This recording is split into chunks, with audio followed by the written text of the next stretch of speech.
हिंदी में यूपीएससी की तैयारी से संबंधित प्रोग्राम्स को देखने के लिए सब्सक्राइब करें स्टडी IQ IAS हिंदी। नमस्कार, स्टडी IQ IAS हिंदी में आप सभी लोगों का बहुत बहुत स्वागत है। मेरा नाम है विरत दुबे और आप सब लोगों को मालूम है कि 2026 के लिए और 2027 के लिए अब हम सब लोग यूपीएससी की तैयारी कर रहे हैं। तो आज मैं कुछ आपको बेसिक स्ट्रेटजीज जो हैं यूपीएससी के लिए जो होनी चाहिए उसके ऊपर डिस्कशन करेंगे। ऐसे सभी स्टूडेंट्स जो 2026 को प्रिपेयर करना चाहते हैं विदाउट एनी फेल या फिर less probability of the failure, so वो सब लोग लास्ट तक कंटिन्यू देखिएगा कि किस तरीके से इसको हम अपनी स्ट्रेटजी में शामिल कर सकते हैं कि एक बेस्ट तरीके से हमारी तैयारी हो सके। सो सबसे पहले तो स्ट्रेटजी के पार्ट में किसी भी चीज़ के जैसे एक नियम होता है, किसी भी चीज़ का एक बेस्ट नियम ये है कि दोस्तों अगर हमें सही रिजल्ट्स चाहिए तो हमें किस चीज़ के रिजल्ट चाहिए, क्या वो पर्टिकुलर फील्ड है, उस फील्ड की पहले तो जानकारी इकट्ठी करनी होती है। सो सबसे पहला अगर हम स्ट्रेटजी का सबसे पहला पार्ट देखें, सबसे पहला फर्स्ट पार्ट अगर हम देखें तो फर्स्ट पार्ट बेटे यही है कि हमको स्ट्रेटजी बनानी होगी संपूर्ण जानकारी की। संपूर्ण जानकारी देखिए, जब हमें ये पता होता है कि सफर के अंत में हमें ये मिलने वाला है तो सफर में बहुत मजा आता है।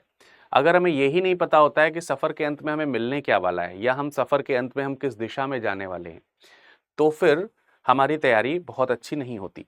जैसे हम सबको ये मालूम है कि हमें सफर के अंत में IAS बनना है। देखिए, ये IAS सफर का अंत नहीं है, ये सफर की शुरुआत है। ये सफर की शुरुआत है, ठीक है भाई। जब आप यूपीएससी CSC का एग्जाम क्वालिफाई करेंगे तो आप IAS IPS भी लिख सकता हूं मैं इसमें, इत्यादि बनते हैं। ज्यादातर लोगों की IAS या IPS की इच्छा रहती है। तो ये ध्यान रखना होगा आप लोगों को कि ये सफर की शुरुआत है, ये अंत नहीं है। अंत में जैसे आपको सेक्रेटरीट में जाना है तो वहां तक क्या आपने सपना सोचा है या क्या आपने लाइन अप किया है कि जब हमारी ज्वाइनिंग होगी और जब हमारा रिटायरमेंट जब होगा तो इन बिटवीन हम किस तरह से ग्रोथ करेंगे। अगर आपने ये जानकारी इकट्ठी नहीं करी है, सिर्फ आपने जानकारी यहीं तक इकट्ठी करी कि एनी हाउ हम IAS बन जाएं, तो अभी आपकी जानकारी काफी हद तक अधूरी है। तो मेरा मानना यह है कि सबसे पहले तो आपको यहां पर अपनी स्ट्रेटजी में ये चीज इंक्लूड करनी चाहिए, क्योंकि ये इंक्लूड अगर आप करते हैं तो मैंने बताया ना, सफर का अंत जो है अगर आपको वो मालूम है कि वहां जाके हमें मिलना क्या है, तो बीच में आने वाली सारी चीजें जब आप स्ट्रगल के फेजेस में होते हैं तो आपको वो मोटिवेट करती हैं कि यार ये तो आमतौर पर आने वाले स्ट्रगल हैं, हमें तो वहां तक जाना है, हमें तो वो पाना है। तो जब हमें ये पता होता है कि हमें वो पाना है तो बीच के स्ट्रगल्स को हम इजिली लेते हैं। लेकिन हमें पता नहीं होता कि हमें आगे कहां तक जाना है, बीच में स्ट्रगल आ जाता है, अरे यार ये क्या आ गया बीच में, अब क्या करें हम।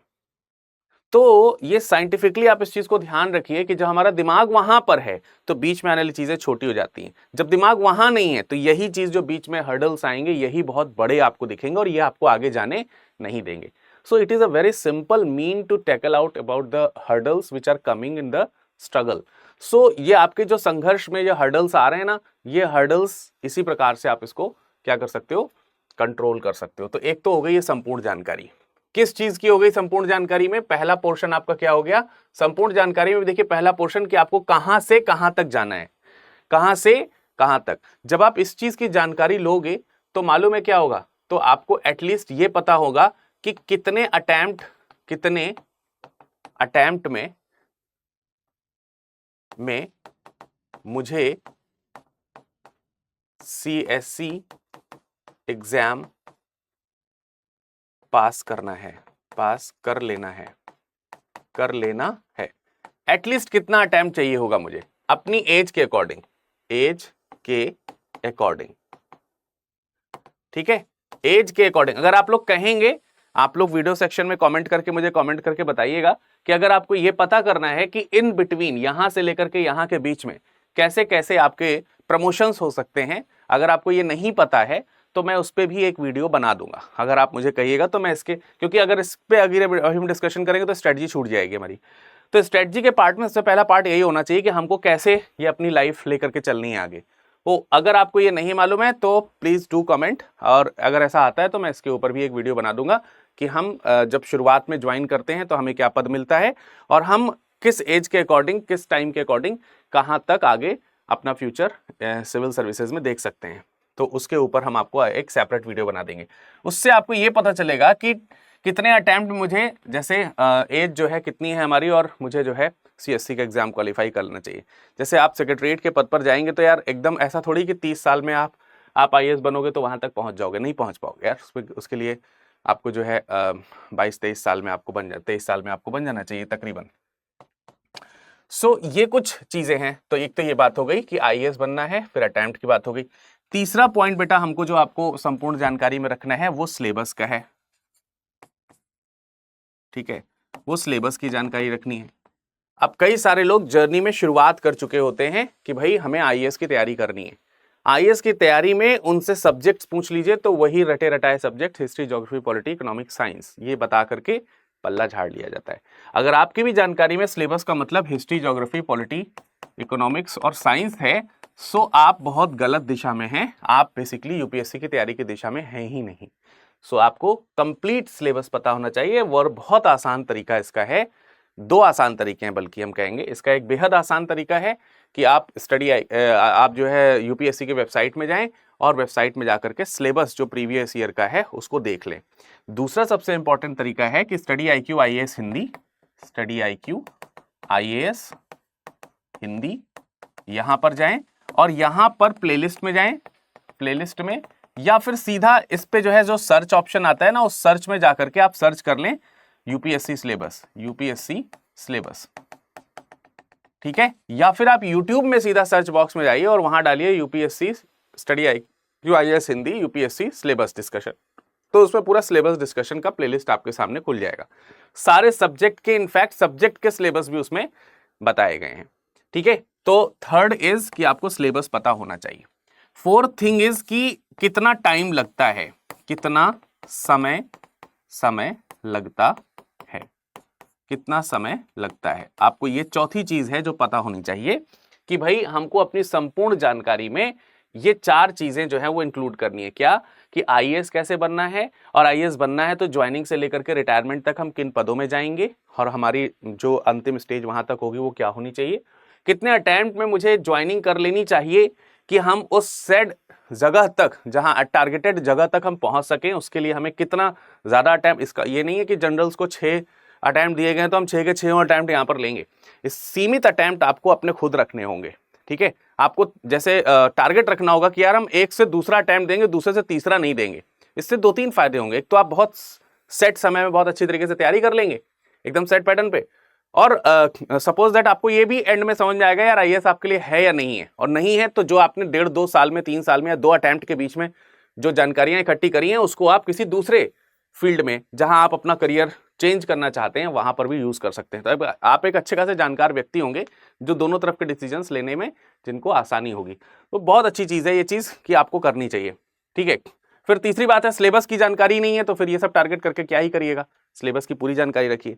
आपको जानकारी होनी चाहिए कि करंट अफेयर्स कितने समय का आता है, आपको जानकारी होनी चाहिए कि इंटरनेशनल रिलेशंस में क्वेश्चंस कैसे पूछे जाते हैं, जियोपॉलिटिक्स का क्या महत्व है, जो है आपका आर्ट एंड कल्चर का क्या महत्व है, तमाम सारी चीजें, जो साइंस एंड टेक्नोलॉजी क्या चीज है, उसमें टेक्नोलॉजी का कितना इंपॉर्टेंस बढ़ गया है, ठीक है। तो आपको ये सारी चीजें, सोसाइटी के बहुत सारे क्वेश्चंस पूछे जाने लगे, सोसाइटी के क्वेश्चंस सब्जेक्ट्स को मिला करके क्वेश्चंस पूछे जाने लगे, तो ये सब चीजों की जानकारी आपको इकट्ठी करनी पड़ेगी। इसमें एक चीज की हेल्प और आप ले सकते हैं, प्रीवियस ईयर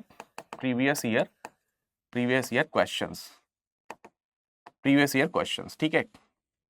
तो ये जो प्रीवियस ईयर क्वेश्चंस हैं, सिलेबस का प्रीवियस ईयर क्वेश्चन, ये प्रीवियस ईयर क्वेश्चन आप देखिए। 5 साल के PYQs आप जरूर देखिए, 5 इयर्स एटलीस्ट, मतलब कम से कम 3 साल का तो देखें ही देखें। 5 साल मैक्सिमम, 5 साल का देख लो काम चल जाएगा, लेकिन 3 साल का तो देखना ही देखना है, प्रीलिम्स और मेंस। और मेंस में भी जो GS पेपर 1, 2, 3, 4 है, साथ ही साथ जो आपका ऑप्शनल है उस ऑप्शनल का भी। ये सब चीजें अगर आप करके रखोगे before starting the preparation, it will very much helpful for you. ये सब आपके लिए बहुत बहुत ज्यादा आपको ये सहायता महसूस कराएगा। आपको लगेगा कि यार हाँ, हम सही दिशा में जा रहे हैं तैयारी करने के लिए, राइट।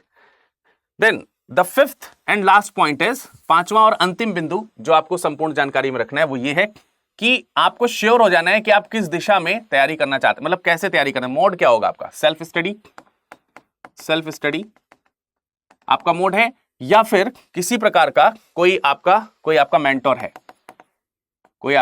है, मेंटोर का मतलब कोई भी हो सकता है, ये कोई व्यक्ति भी हो सकता है, कोई संस्था भी हो सकता है।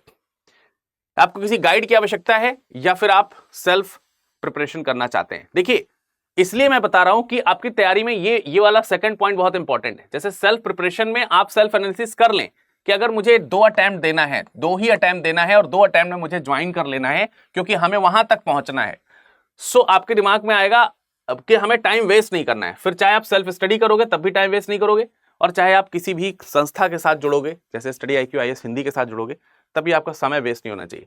अगर आपको ये सबको पता होता है कि हमारी स्ट्रेटेजी, हमारे स्ट्रेंथ क्या है, ये सबको पता होता है। अगर आपका स्ट्रेंथ ये कहता है कि सेल्फ प्रिपरेशन में हमको 3-4 साल लग जाएंगे, देन आई वुड सजेस्ट कि आप किसी मेंटोर के पास जाएं, आप किसी संस्था के पास जाएं, आप किसी की निगरानी में तैयारी करें, जिससे कि समय व्यर्थ नहीं होगा। ये आपको चूज करना है। ये चूज करने का ऑप्शन मैं नहीं दूंगा, ये आपको खुद चूज करना है, राइट। तो ये पांचवा और अंतिम चीज है कि आप अपना जो मोड है, मोड ऑफ प्रिपरेशन, ये तय करें। अगर आप सेल्फ स्टडी कर रहे हैं तो आपके लिए वो सारी चीजें जो मटेरियल्स होने चाहिए वो सब अवेलेबल करवाइए। मेंटोर्स यानी कि या फिर किसी संस्था के साथ, किसी इंस्टीट्यूट के साथ आप जुड़ रहे हैं, एजुकेशन इंस्टीट्यूट के साथ जुड़ रहे हैं, जैसे स्टडी IQ के साथ जुड़ रहे हैं, तो आपको यहां पर यह तय करना होगा कि आप ऑनलाइन जुड़ना चाहते हैं या ऑफलाइन।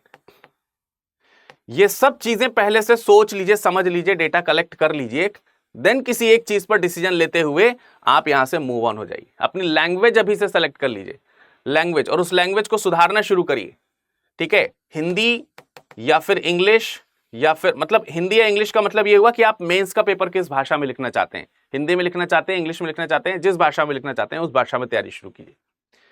जिस भाषा में आप सहज हो उस भाषा का चयन करें, जिस भाषा में अपनी बातें आप एक्सप्रेस कर पाए अच्छे तरीके से उस भाषा का चयन करें।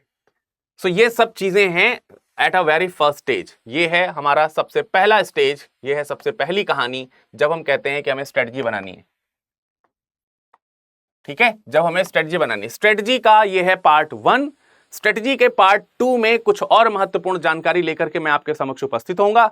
लेकिन तब तक यदि अगर आपने चुना हुआ है कि हमें मेंटोर को चुनना है, यानी कि हमें अपनी किसी इंस्टीट्यूट को चुनना है, तो why not study IQ IAS Hindi, study IQ IAS Hindi को आप चुन सकते हैं।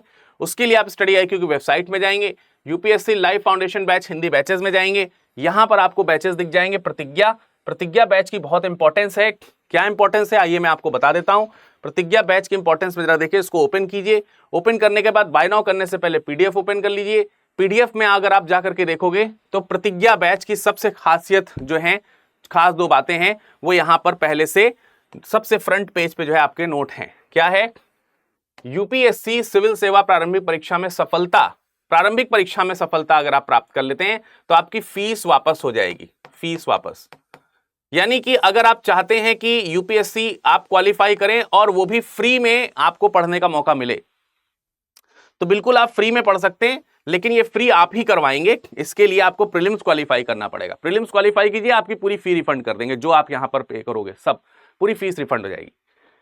लेकिन क्वालिफाई तो करके दिखाना पड़ेगा ना। अब बहुत सारे स्टूडेंट कहेंगे सर मेरे पास तो पहले से देने के लिए नहीं। देखिए समस्याएं, इसी को समस्या कहते हैं। समस्याएं हैं, इसको स्वीकारना पड़ेगा, और मैं भी स्वीकारता हूं इस चीज को। समस्याएं तो हैं, लेकिन इन समस्याओं को आप कैसे टैकल करते हैं ये भी आप ही के ऊपर है। सेकंड ये है कि न सिर्फ आपकी फीस वापस होगी प्रीलिम्स क्वालिफाई करने पर प्रीलिम्स पास करने की आदत भी हम डलवाएंगे। हर महीने मंथली टेस्ट होगा। इस मंथली टेस्ट में जिसकी फर्स्ट रैंक आएगी, उस फर्स्ट रैंक के विजेता को 11,000 रुपए जीतने का मौका मिलेगा। अगर आप 2 बार फर्स्ट रैंक ले आइए तो आपको 2 बार मिलेगा, 3 बार ले आइए 3 बार मिलेगा, जितनी बार आप ला सकते हो उतनी बार।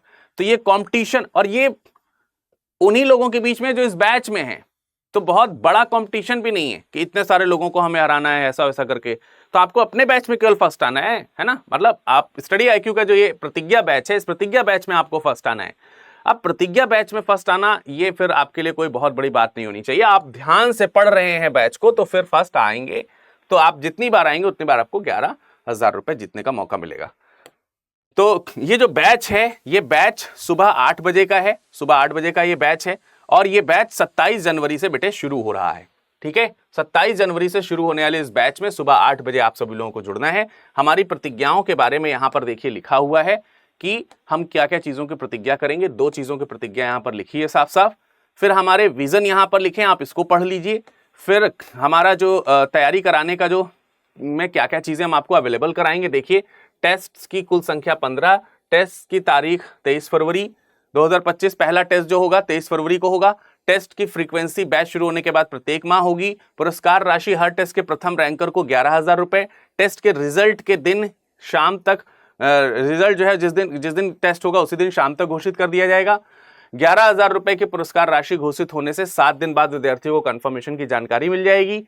ठीक है, टेस्ट में एमसीक्यू आधारित प्रश्न होंगे जिसमें कुछ प्रश्न क्लास में पढ़ाए गए सिलेबस से शामिल होंगे, यानी कुछ प्रश्न ऐसे होंगे जो आपने क्लास में पढ़े होंगे पर उसके अकॉर्डिंग आपको करंट अफेयर्स और सारी चीजें भी तैयार खुद से करनी होंगी, इस तरीके की होगी। इसमें प्रारंभिक परीक्षा के लिए महत्वपूर्ण करंट अफेयर्स के प्रश्न शामिल होंगे।